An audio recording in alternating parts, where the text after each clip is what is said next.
Bonjour, je vais vous faire voir une main que j'ai jouée sur le réseau Party Gaming ACF Poker. Donc on joue sur une table de short and dead, c'est-à-dire une table à 6 joueurs. Là, on va être que 4 dans l'action. Donc j'ai une paire de valets UTG. Donc UTG, c'est cette position-là, c'est-à-dire qu'au poker, vous avez la petite blinde et la grosse blinde, qui sont des mises obligatoires, c'est-à-dire que les joueurs misent sans voir leur carte. Ici, vous avez le bouton du dealer, c'est-à-dire c'est toujours la dernière personne qui va parler. Ici c'est la plus mauvaise position. Pourquoi? Parce que je parle le premier et j'ai pas d'informations sur ce que vont faire les joueurs. Maintenant, une paire de valets, c'est une main qui est facilement dominée parce qu'elle est dominée par n'importe quel as, et dans cette position là, voilà, c'est une main qui est difficile à jouer. Par contre, c'est quand même une bonne main. Donc, de toute façon, avec cette main-là, ce que je veux faire, c'est qu'il y ait le moins de joueurs possible dans l'affaire. Donc, je vais relancer. Donc, je relance un. C'est écrit $1, mais en fait, on joue en euros parce qu'on joue en France. Donc, je relance un 1 euro. Et c'est-à-dire que maintenant, les joueurs poursuivent sont obligés de mettre 1 euro. Donc, les joueurs ont foldé, le bouton a foldé. La petite blinde fold. Et lui, il me relance. Donc je joue en limite 25. Les relances, c'est quoi? C'est c'est la plupart du temps une paire déjà faite, et c'est au-dessus de la paire de 10. Donc étant donné que j'ai déjà la paire de valet, il y a peu de chances qu'il ait une paire de valet. Il peut me relancer avec valet-valet, dame-dame, roi-roi, as-as, roi-as. Maintenant, c'est un joueur qui relance beaucoup. Ça fait plusieurs fois que je le vois jouer, donc il peut aussi me faire ça avec 7-7. Donc j'ai la position sur lui. Je veux pas le sur-relancer parce que s'il a les as, je suis derrière. Donc je me décide de payer en allant voir le flop. Le flop arrive. Donc on a une couleur qui s'affiche sur le tableau. Donc je suis derrière quoi maintenant? Je suis plus derrière une paire. S'il a une paire 10-10, valet-valet, dame-dame, roi-roi, as, je suis derrière roi as. Et là, je suis perdant à tous les coups parce qu'il est à la couleur max. Maintenant, s'il a aussi as, une paire d'as, paire de carreaux. Donc, qu'est-ce qu'il fait? Il me relance tout de suite. Je décide de le sur-relancer parce que j'ai quand même un brelan, donc 3 cartes pareilles. Je joue après les 8 et les 2 si ça va à tapis. Et là, on commence. Je le relance pour regarder quelle va être sa réaction. Et sa réaction, il me relance à tapis. Donc, ça veut dire quoi? Le pot fait maintenant 39 euros. Et j'ai encore 11 euros à mettre. Donc j'ai une cote parce que je joue encore un valet hypothétique. Maintenant je suis peut-être perdant. Je le vois ici quand il me fait ça à tapis. Je le vois sur une paire d'as. Ou roi as.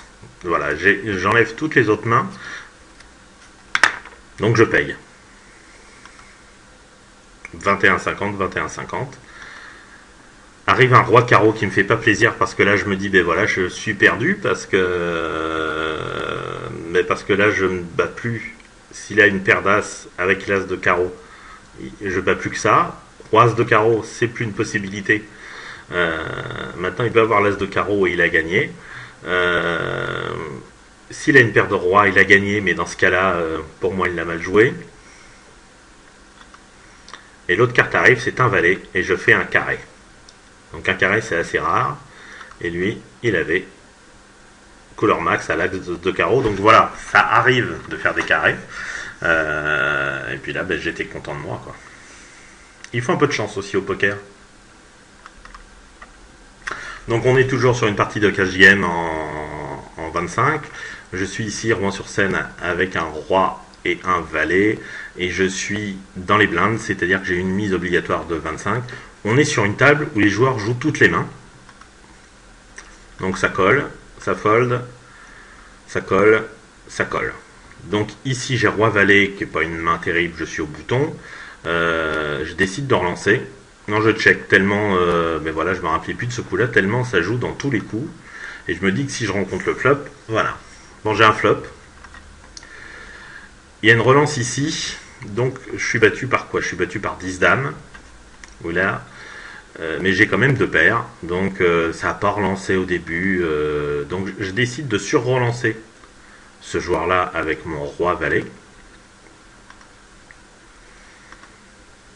Je suis payé. Je suis sur-relancé de nouveau. Alors là, on va utiliser un petit logiciel qui s'appelle PokerStove. Donc, le joueur 1, c'est un joueur qui joue beaucoup de mains. Il joue 33% de ses mains, donc sa relance, elle m'affole pas du tout. Le joueur 2, c'est moi. Donc, j'ai un roi de cœur et un valet de trèfle.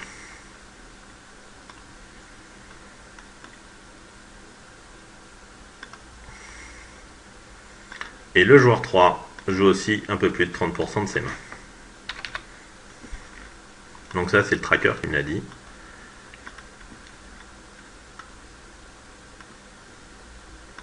Donc, le flop nous donne 9 de trèfle,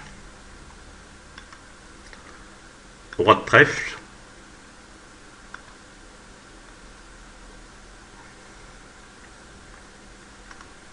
et valet de cœur. Ok.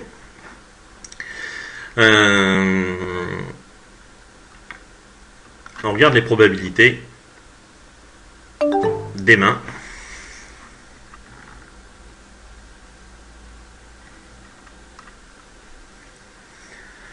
Donc on voit ici que je suis à 69% de chances de gagner sur ce coup-là.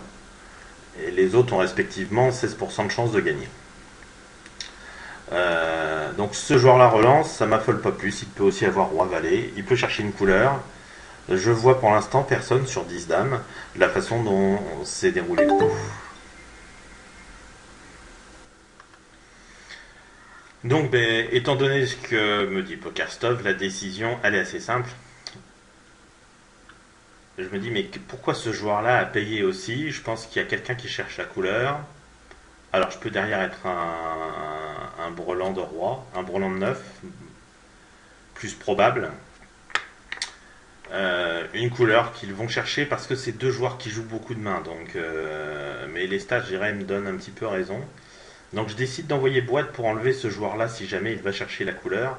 Et étant donné que lui, il est déjà à tapis, je risque plus grand-chose. Ce que je voulais, c'est surtout sortir ce joueur-là.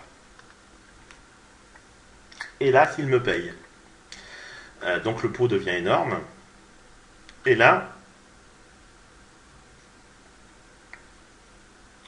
je fais full. Donc 3 rois et une paire de jack. Donc ici, je crains même plus la couleur, je crains plus rien. On va voir ce que nous donne PokerStove. Donc ici, je rajoute un roi de pique. Et là, les statistiques vont parler d'elles-mêmes. J'ai 98% de chance de gagner le coup et moins d'1% de chance de perdre ce coup-là. Donc je suis super content. Je peux le perdre contre quoi? Eh bien, je peux le perdre simplement contre pas grand-chose. Je peux le perdre que contre 10 dames à trèfle, à condition qu'ici, je peux le perdre contre une carte flush royale selon cette carte-là. Et là arrive un 10 de trèfle. Donc, je me dis, c'est pas possible quand même qu'un de ces deux joueurs ait As-Dame.